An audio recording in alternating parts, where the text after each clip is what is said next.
What's up, YouTube? This is your boy Nick here, and as you guys can tell, I am not wearing my usual WWE t-shirt tonight. It is because I am a little sick today. Tonight. I have a minor sore throat, but yes, this video has to be posted, and this will be a longer video. Alright guys. So tonight I revealed the results from tonight's RAW exclusive pay-per-view FastLane, which was presented by TAPOUT Athletic wear, available now at JCPenney and at tapout.com.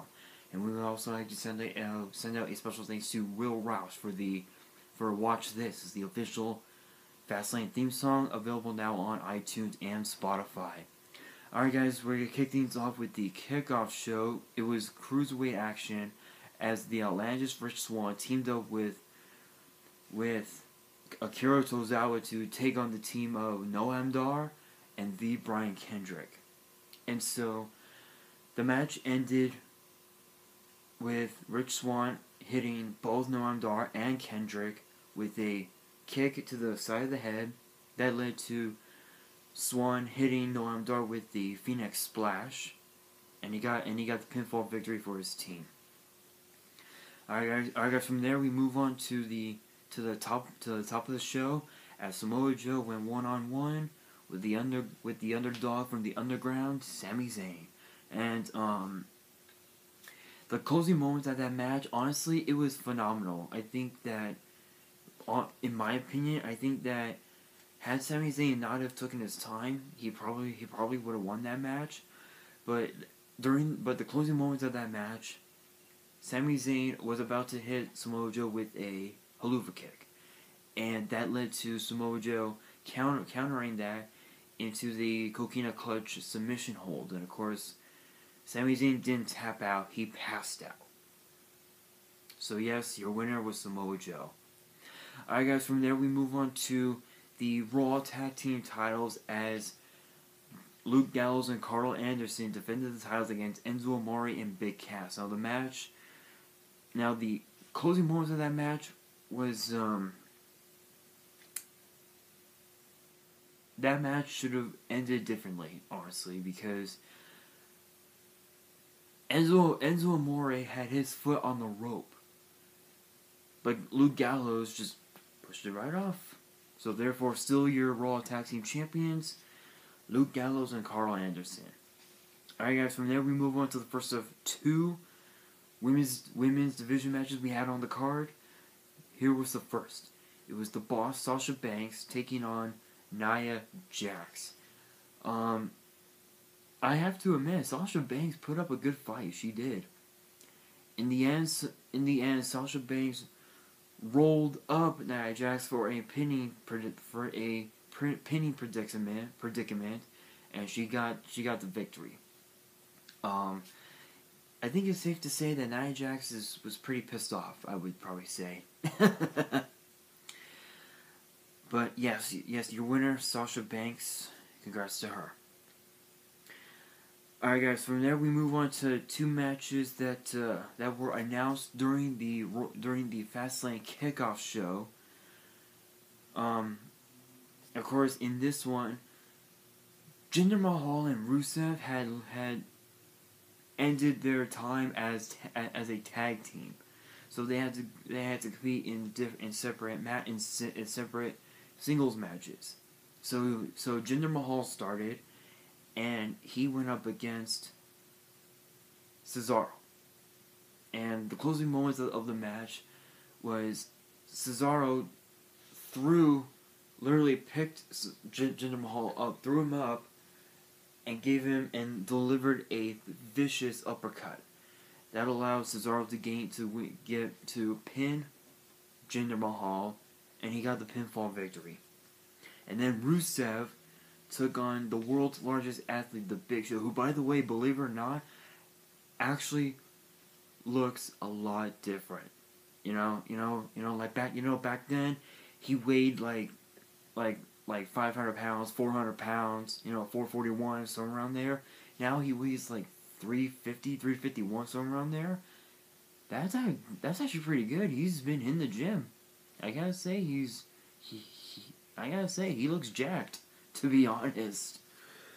Alright guys, but the match ended with Big Show hitting Rusev with not one, not two, but 3 choke slams and a KO punch that led to Big Show pinning Rusev, gaining the pinfall victory.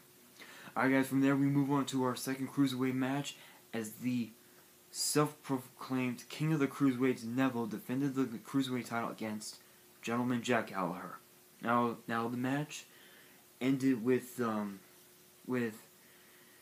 Jack Gallagher about to hit Neville with a superplex.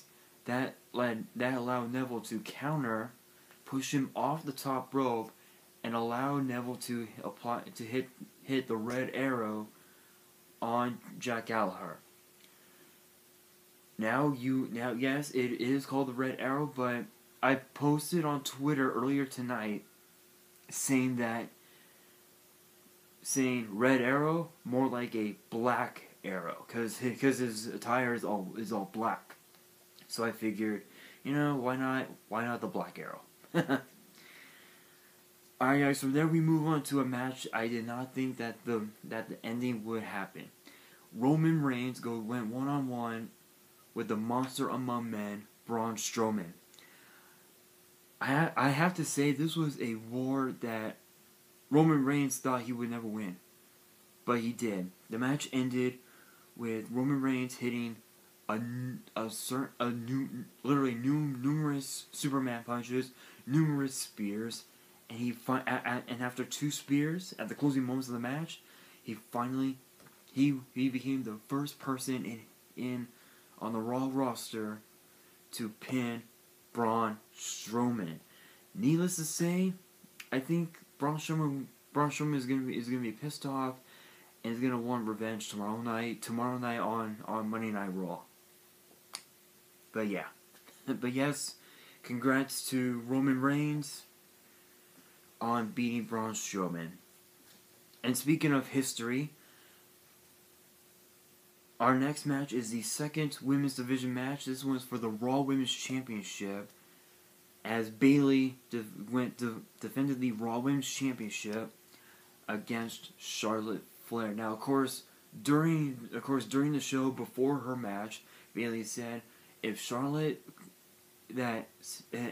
Bayley said, and I quote, if Bayley is the fighting champion that she says she is, then she should have Dana Brooke be ejected from ringside, and we'll see who the better woman is. So that did happen, and the match ended with it. Honestly, in my opinion, it looked like it kind of looked like Dana Brooke got involved, but I had a closer look at the match, and Dana Brooke did not show up. In fact, Sasha Banks showed up just at ringside just to cheer Bayley on.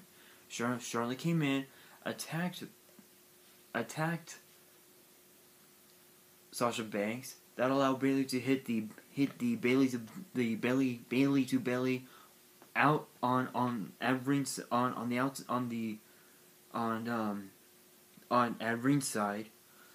and that led to Charlotte